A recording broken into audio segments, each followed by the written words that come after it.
Yo guys, what's up? I was just checking out the W3 Champions website, the community-made ladder for Warcraft Reforged, and when going over some of the lower ranks, namely Grass, which is below Bronze even, I found an 1100 MMR player called Magger, and it shows that he's currently in a game against Plickplock.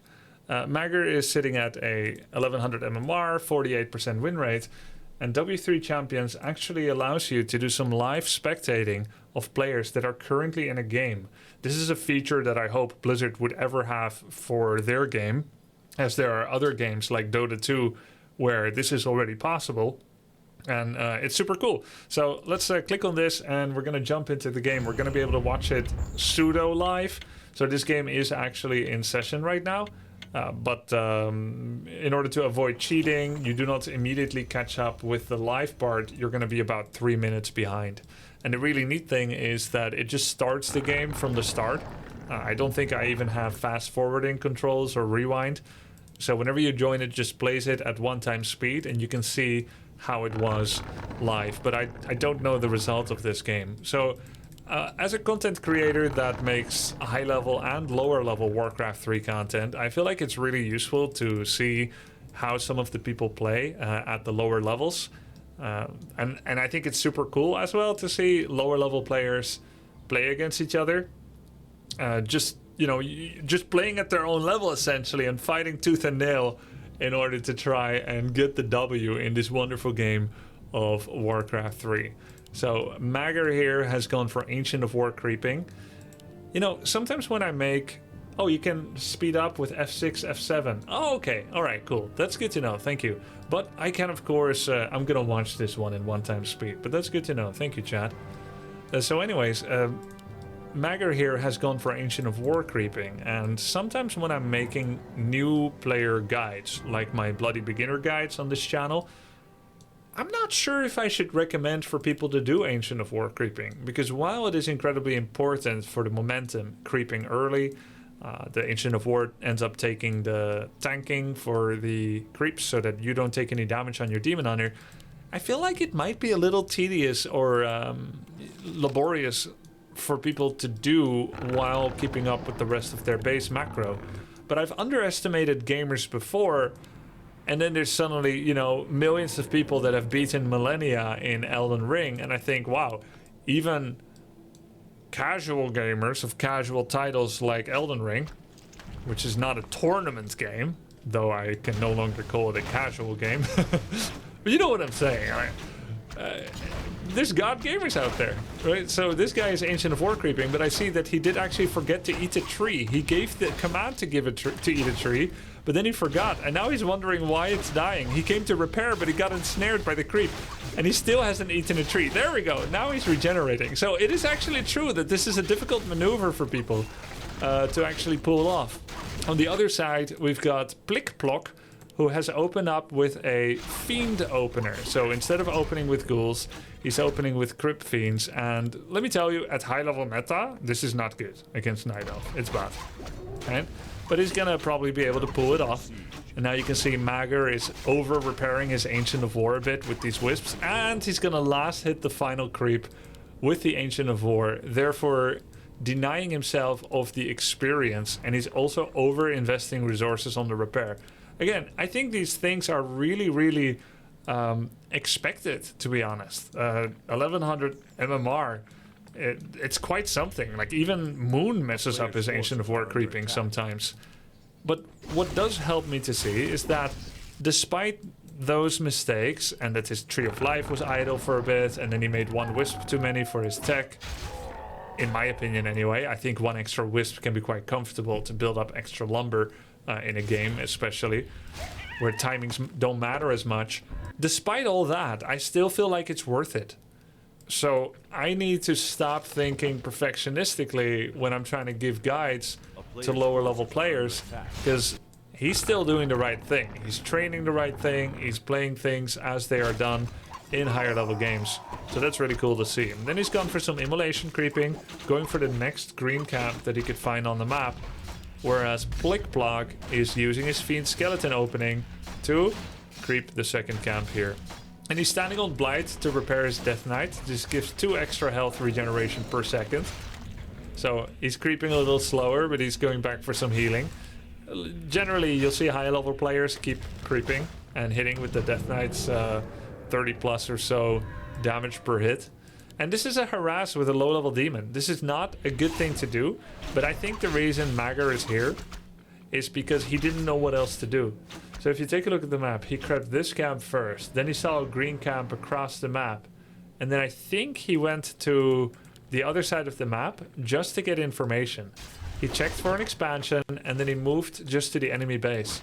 You see, if you don't know where the opponent is in order to creep check him, if he's not attacking you, but you still have a sense that you want to discover what's going on, you might just fool yourself into thinking that it's valuable to send your entire army and units and your hero across the map as an information gathering exercise, when a single Wisp scout would have done the same thing, but that would have required you to multitask, and that is not always easy to do, right? So you just send your whole army. He ends up TPing, taking damage, wasting time, and now Plickblock is level 3 and Magger is not.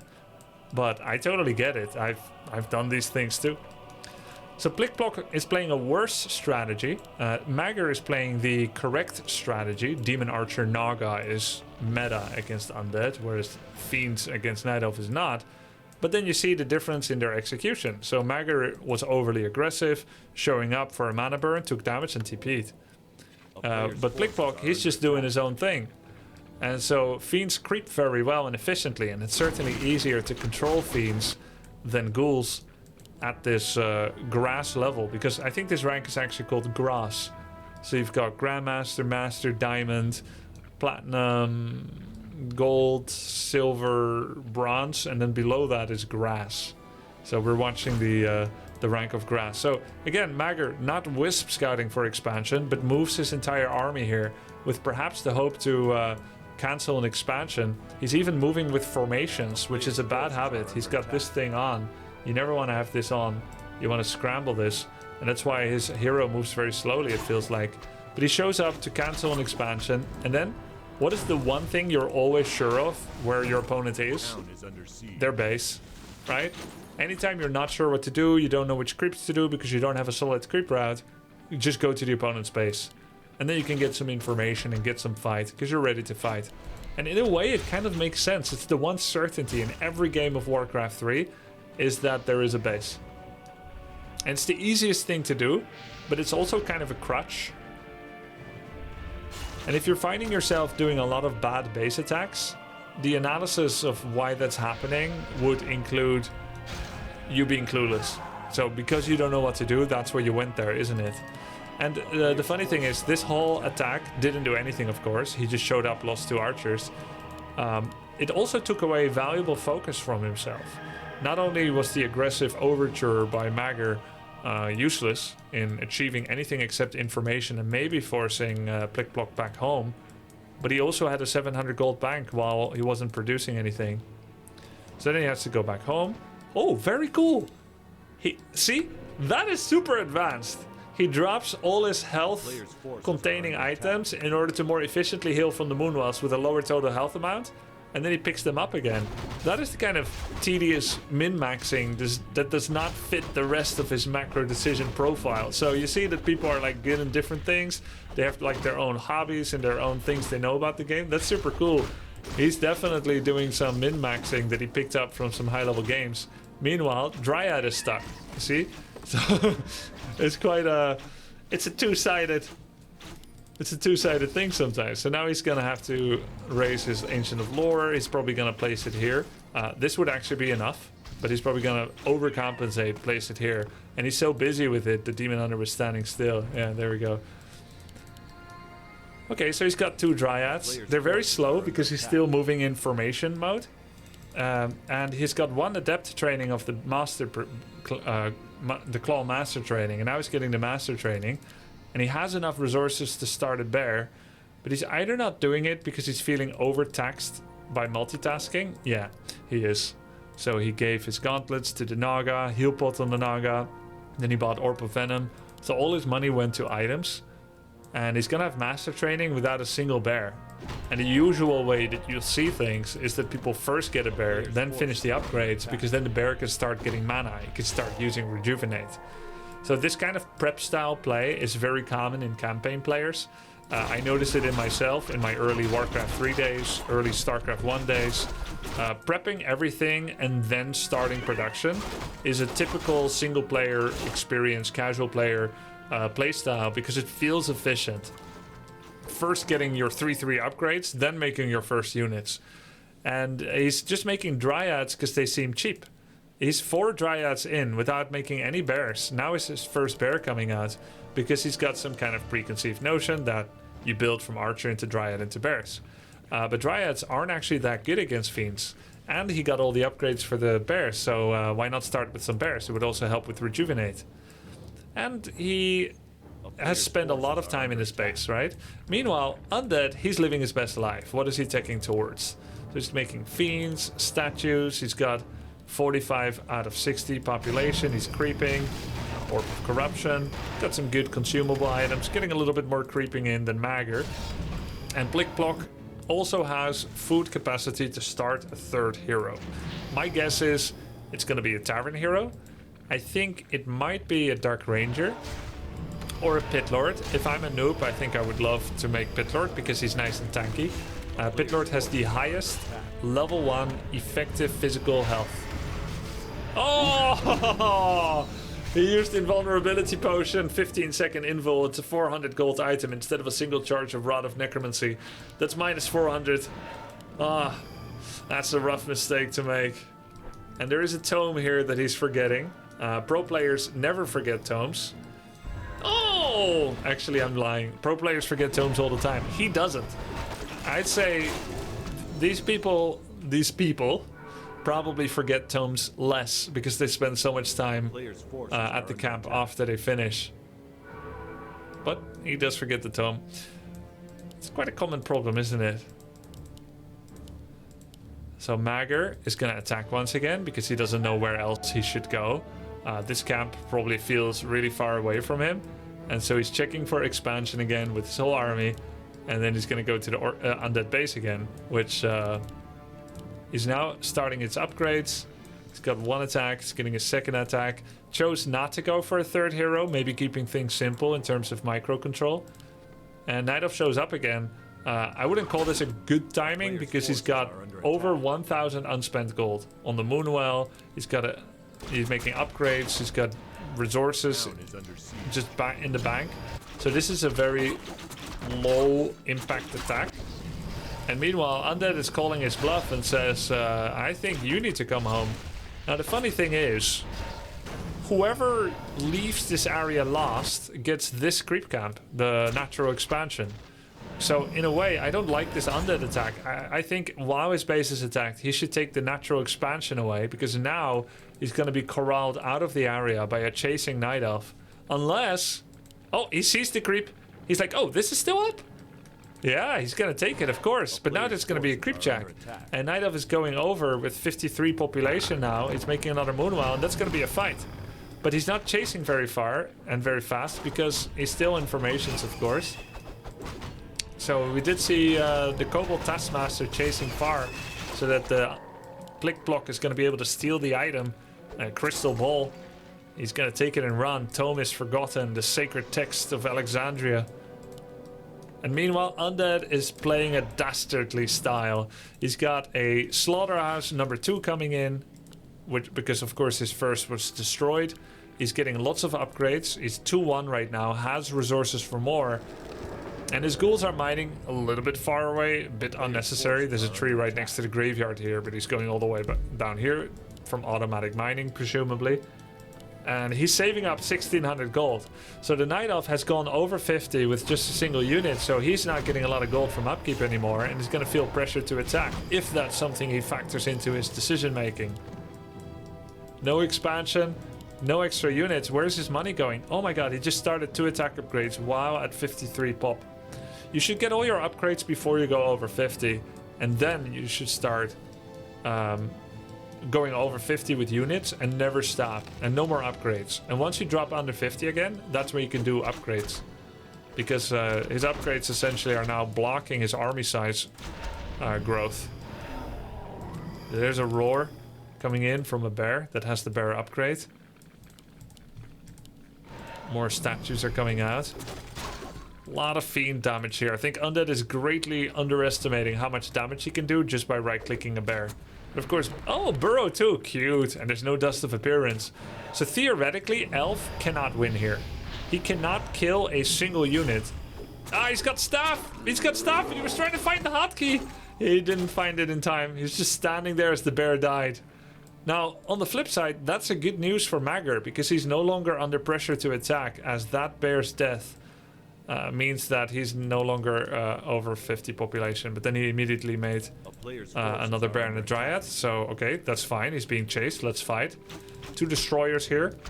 He morphed both statues into a destroyer without absorbing mana first from one of them. So they're not as strong, but he's still going to be able to... Oh, Lich! Lich!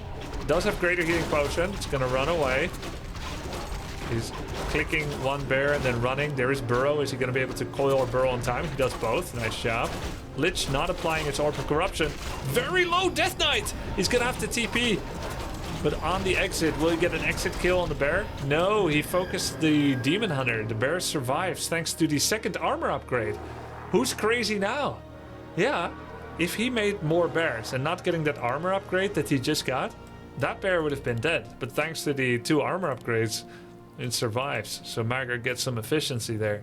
Meanwhile, Undead used his large bank to go for an expansion here. It had been checked several times by Magger. He knows how these undeads think, and he finds it again, indeed. So this time, he's going to have to try and attack that, but Blick Block is coming in from the side with a healing potion. Healing ward gets placed without any units actually being all that hurt. It's a big waste of a valuable item, but he's got 2 more charges. He sees this as a warfare trench, like I'm going to make my stand here and fight, but it, you know, better to save them for later. And the undead doesn't want to attack into it.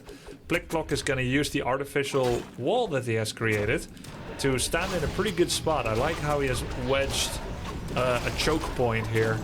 Coil on the bear. Fiend will not be able to burrow on time. That's a 1-for-1 trade so far.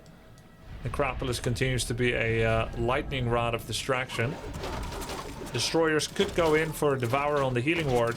However, they will take some fire from the Dryad's archers. Nice little snipe there with the Coil Nova. No mana pots on Lich though. There's a Dreadlord. Oh my god. And there's a counter expansion from Magger as well. Magger insistent on taking down this Necropolis. Usually I would take like a bear out of group and put it here. Attack the Acolyte so you can fully focus on the fight. I bet it's going to be Sleep. It's not going to be Carrion Swarm, right? A lot of fiends dying to the bears here. There's 2 armor upgrade bears. Pretty tanky, and the healing ward has not been addressed. So he's right-clicking that bear with everything he's got! No healing potion used on the Death Knight! Magger strikes furiously and Blick Block instantly left. I think he still has a lot of money. I did not expect this outcome. Oh my god, these grass games are wild. I think I unlocked a new hobby. I want to watch more of this. This is awesome. Yeah, that's awesome. Oh my god, Blick Block, no. He was in such an advantageous situation. Oh, this is great. Let's watch more. This is really, really good. Let's see which games are in progress. Well, you really can't predict these games, huh? How they're gonna go. Let's see, what else is in session? I think we have to refresh this list. It ended just like that. We'll sort by one-on-one. Maximum MMR, 1200. Maximum 1200. Oh, we're finding sub 1000 games here. That's awesome.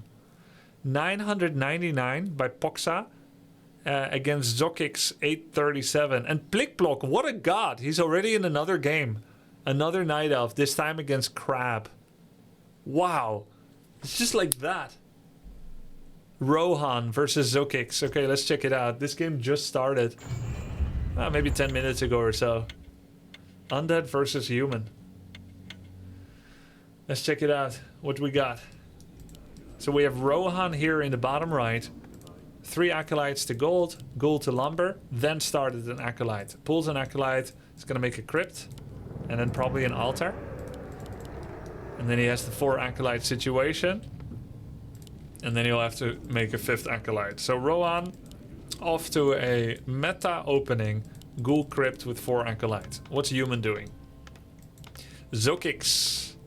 Altar into barracks. 4 peasants in gold. And then he's gonna make a farm right here. It takes him a while, of course. This is low level grass. And let's test the F7 for a little bit of speed up during the build order. We'll do 2 times speed until the heroes come out. There's another farm. So this is a full wall off against heroes. Ghouls and skeletons can still get through. Heroes can pass here. And this is a 3 slot opening or so. It's going to be an Archmage. He's very late with the footman because firstly he forgot. And then he made a random lumber mill because he thought he has a lot of money. He's also at only 6 peasants. Usually human wants about 8 to 9. Gonna slow it back down to 1 times. Alright, so it's a little bit of a peasant walk around. The lumber mill actually has really hard corners. So sometimes if you give a peasant that stands here a command to gather lumber manually, it's gonna body block peasants on gold. And because they can't pass here, they're gonna go all the way around. So it costs you some money. Acolyte dies while scouting. What did Rohan see that helps him make a decision? I think I'm seeing that this human player, Zokix, is also using formation movement. Because it's on by default, Blizzard is essentially... Yeah, it's formations. Blizzard is essentially trolling everybody with a suboptimal play thing. But I say that it's a bad way to learn the game, and it's true. But it might actually be useful for newbie players. Because your army does stay together. He's gonna get bashed on the Archmage and slowed as well. Oh, he's taking damage on Archmage instead of on the Water Elemental. It's 150 damage, that's like 2 death coils. Meanwhile, Rohan is going for this creep camp, picks up a Ring of Protection. Does have a shop, but forgot to buy something from the shop. Goes for a safety ziggurat into Nerubian Tower. Finishes the camp, has 7 ghouls, and human meanwhile starts his 2nd camp. He tanks with the higher duration water elemental. I usually try to tank it on the lower duration.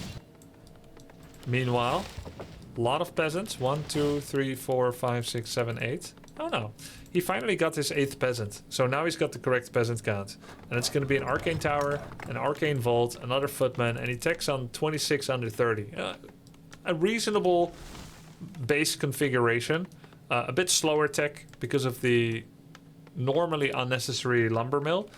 But it is quite a stable economy. He's going to have more lumber, so he's slightly more well prepared for peasant losses. Rohan planned for the graveyard location by ordering his ghouls to chop in a very specific area. Graveyard didn't fit here and wouldn't fit here. So he's planning his graveyard locations, which is cool. Now has a Tomb of Relics item, the Rod of Necromancy, and he took the next camp. Zokix takes camp by camp. They don't know much about each other, but Rohan at least is doing quite a bit of scouting with his skeletons. He has learned that human does not have an expansion with his skeleton. And so now he must be thinking, where are you? This camp was taken. He's going to see if he can crit check human maybe on the mercenary camp. I think it's a very good thought. I doubt he'll take it himself. No, it does look like he wants to take it. He might even hire a Forest Troll Berserker. Nice creeping efficiency as well, going for the Forest Troll High Priest immediately, preventing further healing and inner fires. Does lose 1 ghoul by accident against this camp. And human is now shaping up to take the expansion with 4 militia. Doesn't have enough farms to start his Mounting, and hasn't started it enough to get his Mounting on time. Except if he loses a unit creeping. So, and he started 2 more footmen, which is a bit late to make additional footmen. Normally now you'd like to transition to tier 3 for knights, or have a blacksmith and start riflemen. There's the farm coming, but if he lets both of these 2 footmen finish, he still cannot make a hero. Archmage gets level 3. Rohan has level 3, stole a camp away, takes mana burn damage, 16, 32, 48, 64, a lot. Yeah, he lost all of his mana. That's about 200 plus mana by tanking it with the DK. So ironically, if he had moved in formations, he wouldn't have lost all his mana, because his ghouls might be leading that charge, or at least he would not be faster than the ghouls.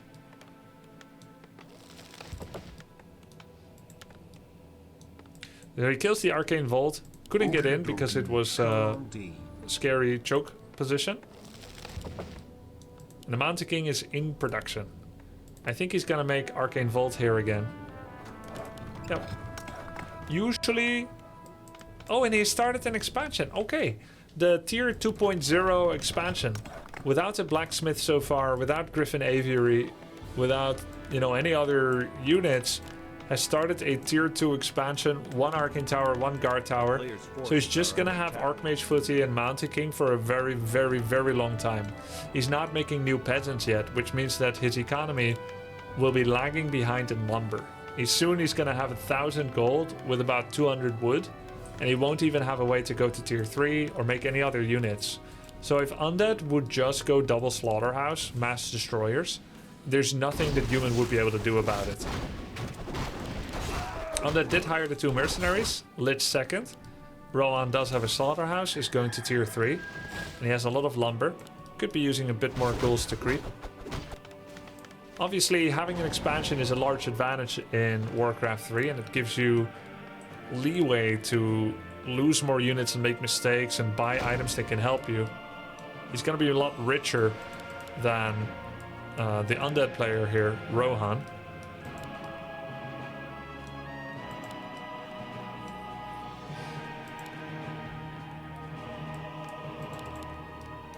There's the Arcane Sanctum coming, but just casters not going to do that well against destroyers if they would be coming. But it's not going to be destroyers. The Fiend production shows an allocation of resources towards a ground-based army that will most likely just be a balanced army of potentially 3 heroes, a couple of Fiends, maybe a 3rd hero from the tavern like Pitlord or Dark Ranger, and 1 or 2 statues just to provide healing. That means that Zokix is going to have the time to build up his economy, to adjust for the deficit in lumber that was predicted a long time ago. And he's making a 2nd barracks. So a little bit of StarCraft-ish feeling there. He's trying to adjust for the lumber problem by having remade a couple of peasants a while ago. He made about 3-4 peasants and getting the 2nd lumber upgrade, which means 30 lumber per peasant can be carried. Rohan almost loses his Death Knight to the creeps here, as Zokix goes for the laboratory. Might be picking up a shredder. I wonder how dedicated he is to recovering his lumber economy, or if he feels like he's already covered it. I think he's going to be okay in terms of lumber now, but what he's really missing is a blacksmith in tier 3. Paladin, knights, rifles, all would be great staple balanced units that could be used to be ready for a variety of different threats.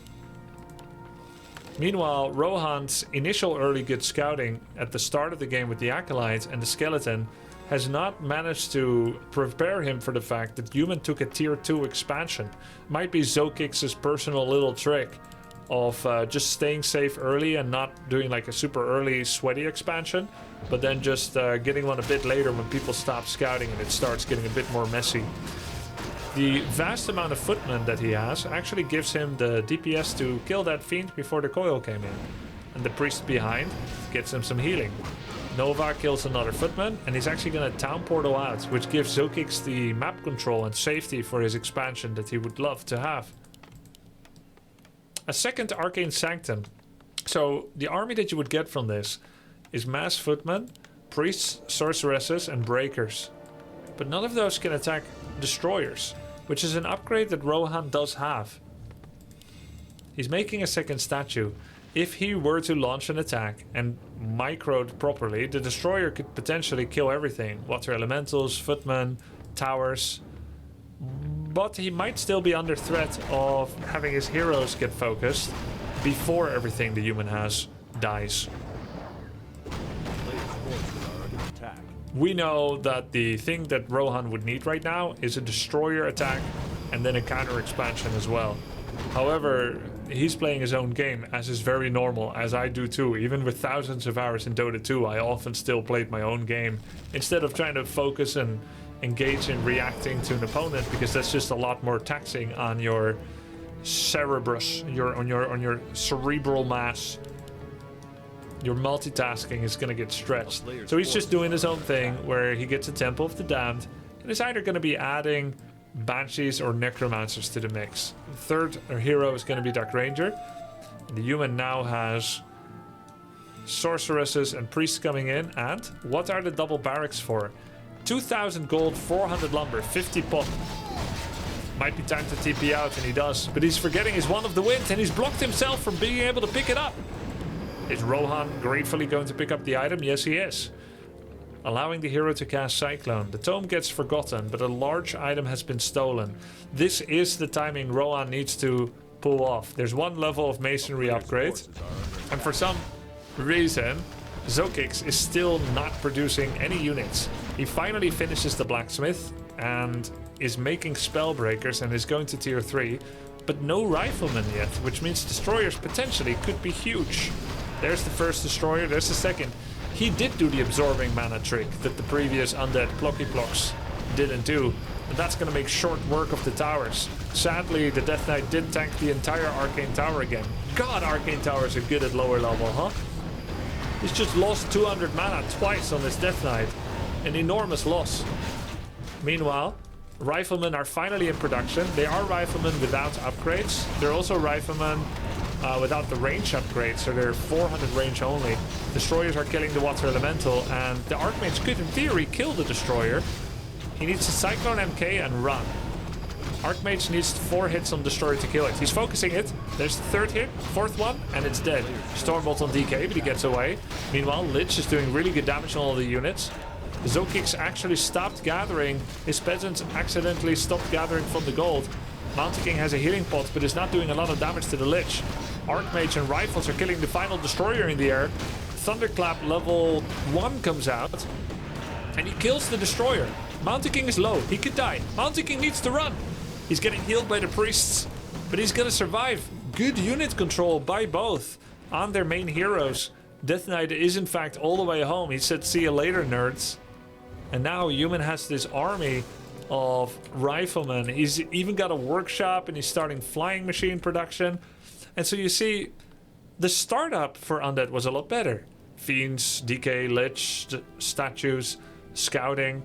He showed better mastery of several key skills of Warcraft 3. His build order, you know, everything was clean. Human, a lot more wonky. The lumber mill, a lot of unusual stuff, right? But by building a failsafe into his strategy, by throwing up an expansion, he took a proactive step towards giving himself a cushion of mistakes to have a less mistake-prone gameplay plan. It's, let's say, more foolproof. And so that's pretty cool. All that gold can be used to cover up for some other mistakes and holes in your play. Right? He's able to power build things with very little feelings of guilt and wastefulness because, hey, more money where that came from. I even would buy a town portal and a couple of heal potions now. The riflemen, do they have range upgrade yet? No, they don't. They're still at 400. Didn't get long rifles. Now adding a knight, priest upgrade, a couple of more flying machines, and he's moving towards the red spot. This red spot is going to put the Mountain King on 200 health or less. So he's got to be careful that he doesn't get creepjack right afterwards. Undead is making Master Banshees. Wow. Are under attack. Probably in anticipation of Knights. This camp is being crept pretty efficiently by Zokix. He's not tanking with the Mountain King. He's got a lot of healing. What's he gonna get? Ancient Django. That's about the best thing he could find. Second best. Best item would be... The best item to find would be the Unholy Aura. But he finds the second best, the Ancient Django. Came here without TP though. Quite risky. So he's gonna have to buy TP. He's gonna TP into this fight. And if Rohan wants to be careful, he's going to morph his destroyers right now in anticipation of that fight. There's a town portal. He has 2 town portals. Oh, accidentally double tapped it. You know, sometimes when you want an act to happen early on, like you'll be like tapping, like I need a boots, but he actually bought 2 charges because he had enough money. Well, you know, maybe it was by design. Double town portal. Didn't buy anything on the Mountain King. He should love to have something like Boots of Speed, Invulnerability Potion. So the armies are going to get bigger and more difficult to control.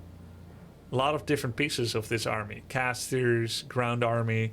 He's got flyings. So you see how the flyings are not in a control group? So they're not generally following the army around. The Zokix gets the other red spot, loses the sorceress to creeps. He's got a monopoly on the red spots. What's he gonna get? If he gets Unholy, I'm gonna pepper gas him. Medallion of Courage, the best stat item you can get here. 4 strength. Or is it 5 now? I think it was buffed. 5 strength, 5 intelligence. Let's see if it's 4 or 5. Yeah, it's 5. It's so good. That's 125 health. And 90 mana? Pretty good. 5 times 15. 75 mana. A player's forces are under attack. Did forget the tome. So we've got Master Banshees. Not quite yet. He's got Adept Banshees. So he can give himself anti-magic shell. And he does. So it's going to save him from Stormbolt and Clap. Undead is still creeping. He went for the troll. Banshee focus. What's he targeting with his Lich and units? A pretty epic fight. The Fiends are quite outmatched in terms of numbers. Lich is taking damage, gets the Death Coil. I don't see a lot of units taking a lot of damage from the human army. Clap is doing pretty good work. That's Thunderclap level 2. Knights have taken down a statue. Nice target firing by Zokix. Dark Ranger dropping low. He's got coil. He's got coil, but there's a bolt. Is Zokix gonna bolt or kill the Dark Ranger? Not on time. Lich now drops low. Has to run away. But his face tanking Knights and rifles. 1 hit away from the Knight. Oh, the Knights didn't target the Lich anymore, so the Lich survives. But there it is, the Stormbolt. It's enough before the next cooldown. And he found his flying machines. Inner fire too. Zokix has a very varied army here. And he's using it to great effect. Abomination is not going to be able to stem the tides of human aggression. And Zokix gets the victory. Well played. Rohan goes down. Very interesting. Very interesting fight. This is what 950 MMR looks like. That's the lowest MMR game I have ever watched on stream. And I still feel like that's pretty good. I know, like everything is relative, everything in perspective, right? Is it good compared to Happy Lin? Well, you know, maybe not, but that's still pretty good, no? Like, when you take the average gamer doesn't even play RTS. They're still playing lots of different, you know, heroes, 2-3 hero control, target firing, saving things. It's pretty damn cool. And their build orders are not perfect, but they're quite good. The units they make, the starting build order. These are experienced players. It's really cool to see. Their MMR was 950. This is them. Yeah, let me show you. Actually, what was his name? Zokix. Thanks. So Zokix is 839 MMR, and he's got 29 wins and 49 losses. And he just made a tier 2 expansion. I think that's super cool. That's the lowest game I've ever seen, and I still think it's pretty good. And I also feel like watching games like this makes me not understand why people ever watch low-level games and say it's painful to watch. No, it's not. It's awesome. It's awesome to watch. Nothing painful about it. It's very cool. And this guy had many losses recently, and he just got the win. That was his only win in like 10 games. The one we just watched. We got lucky for Zokix. Very cool. GG.